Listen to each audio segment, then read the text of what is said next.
पहाड़ियों पर मुगल का हमला। कुछ ही मिनटों बाद साम्राज्यवादी घुड़सवार सेना का एक दल आया जो उनके आगे कई मराठा कैदियों को ले जा रहा था, जिन्हें उन्होंने बेरहमी से पीटा। संतरियों ने खबर के लिए चिल्लाया और उन्हें किसी झड़प के बारे में बताया गया। चौकियों पर मराठों का हमला या पहाड़ियों पर मुगलों का हमला, जिसमें मराठों ने कमजोर प्रतिरोध के बाद आत्मसमर्पण कर दिया। संतरियों ने हंसते हुए सैनिकों को बधाई दी जो शहर में घुस गए। उनके थके हुए कैदी उनके सामने लड़खड़ाते हुए गिर रहे थे। जल्द ही रात हो गई और शहर के दरवाजे बंद कर दिए गए। शहर के किसी गुप्त इलाके में बारात साम्राज्यवादी सैनिक और मराठा कैदी मिले और उन्होंने अपने भेष उतार दिए। वे निश्चित रूप से शिवाजी के आदमी थे। शिवाजी खुद राज्यपाल के पास गए और ढोल बजाने वाले के रूप में जुलूस में चले गए। यह एक अंधेरी रात थी। अंधेरा, एक इतिहासकार ने लिखा। शिवाजी के अपने दिल की तरह। जल्द ही बारिश शुरू हो गई, मॉनसून की भारी लगातार बारिश। शिवाजी अपने आदमियों को गरीब इलाकों की घुमावदार गलियों से होते हुए नदी के किनारे ले गए, जहां शिवाजी का पुराना घर पेंटेड पैलेस रात के अंधेरे में उभर कर आया। वे एक पल के लिए खड़े होकर सुनते रहे। मॉनसून की तेज बारिश से उफनती नदी में उथल पुथल मची हुई थी। बारिश की फुफकारें अंधेरे में बह रही थी। मराठों के आने की कोई भी आवाज पानी की गर्जना में दब जाती थी।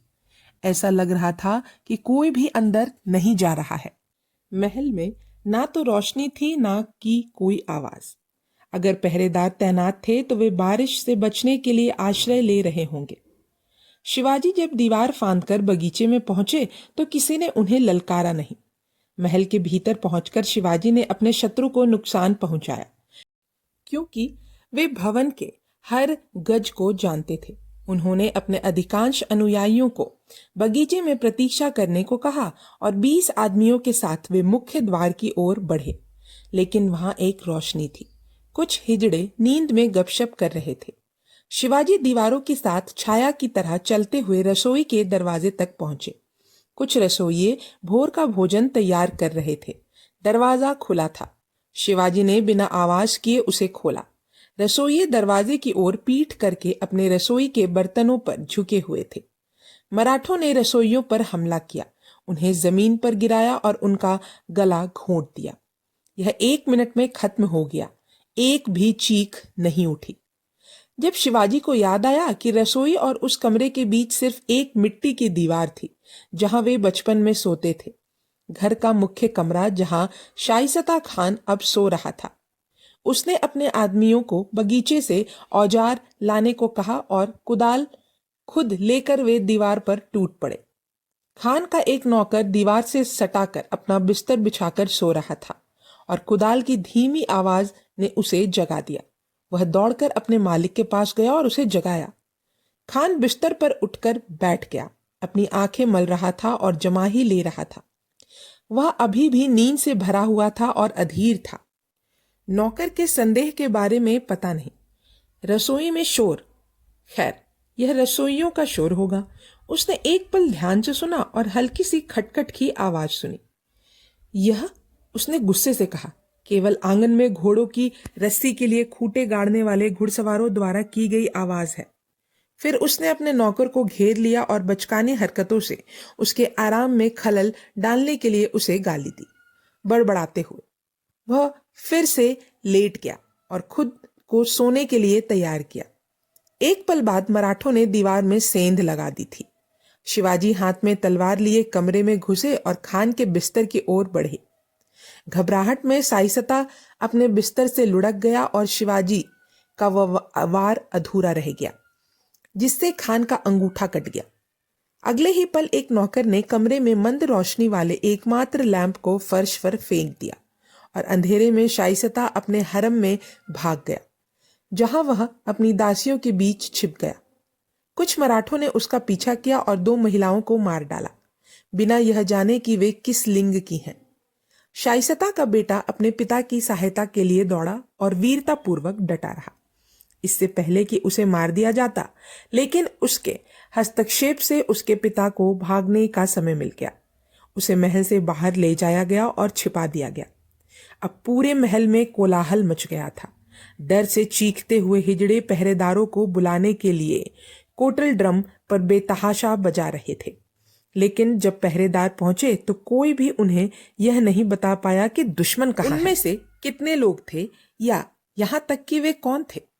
गार्डमैन ने केवल भ्रम को और बढ़ाया, क्योंकि वे अंधेरे गलियारों में आगे बढ़े, भयभीत महिलाओं को रौंदते हुए और गलती से महल के नौकरों पर हमला करते हुए। इस बीच शिवाजी की सेना के बाकी लोग जो बगीचे में पीछे रह गए थे, अलार्म बजते ही सामने के प्रवेश द्वार की ओर दौड़ पड़े। यह कैसा पहरा देने का तरीका है कि हर्षपूर्ण नारे लगाते हुए नींद में डूबे पहरेदारों को खदेड़ दिया। जब मुख्य सेना महल में घुसी तो 3 या 4 मराठा सीढ़ियों से ऊपर चढ़ते हुए प्रवेश द्वार की ऊपर संगीत कक्ष में पहुंचे। वहां उन्होंने खान के बैंड के लोगों को जगाया और तलवार की नोक पर उन्हें दीवारों से अपने वाद्य उतारने और जितना हो सके उतनी ऊंची आवाज में मधुर धुन बजाने के लिए मजबूर किया। बहरा करने वाला लेकिन हर्षित शोर न केवल असहनीय भ्रम को बढ़ाता था, बल्कि महल के चारों ओर घबराहट में इकट्ठा हो रहे मुगल सैनिकों को यह समझने से रोकता था कि वास्तव में हो क्या रहा है। इस बीच शिवाजी ने एक मुगल सरदार को खिड़की से भागने की कोशिश करते देखा। उन्होंने उसे साइसता खान समझ लिया और उसे खिड़की से बाहर निकाल दिया। फिर असाधारण कौशल के साथ शिवाजी ने अपने सैनिकों को इकट्ठा किया और महल से निकलकर शहर के द्वारों की ओर भागे। वहां उन्होंने पहरेदारों को परास्त कर दिया। शिवाजी ने एक ही वार में एक घोड़े का धड़ काट दिया। युद्ध हाथी जिसके द्वारा प्रहरी उसका रास्ता रोकने की कोशिश कर रहे थे, उसने द्वार खोल दिया और रात में भाग निकला। शहर के बाहर 10,000 मुगल भारी घुड़सवारों की कतारें थी। जब शिवाजी के हमले की खबर उनके अधिकारियों तक पहुंची तो उन्होंने मराठों का पीछा करने और उन्हें पकड़ने का आदेश दिया। ढोल की थापों ने सैनिकों को उनके तंबू से जगा दिया। जल्द ही एक मजबूत सेना पहाड़ियों की ओर जाने वाली सड़क पर निकल पड़ी। पीछा किए जाने का अंदाजा लगाते हुए शिवाजी ने एक रणनीति का सहारा लिया। उन्होंने अपने सैनिकों को एक जंगल में रोक दिया जहां से सड़क गुजरती थी और उन्हें हर पेड़ पर जलती हुई मशालें बांधने का आदेश दिया। जब मुगलों ने अपने रास्ते में मशालों की लपटें देखी तो उन्होंने लगाम कसी और आपस में सलाह मशवरा किया, यह मानते हुए कि पूरी मराठा सेना कुछ 100 गज आगे ही डेरा डाले हुए होगी। उन्होंने हमला करने की हिम्मत नहीं की, बल्कि रिपोर्ट करने के लिए पूना चले गए।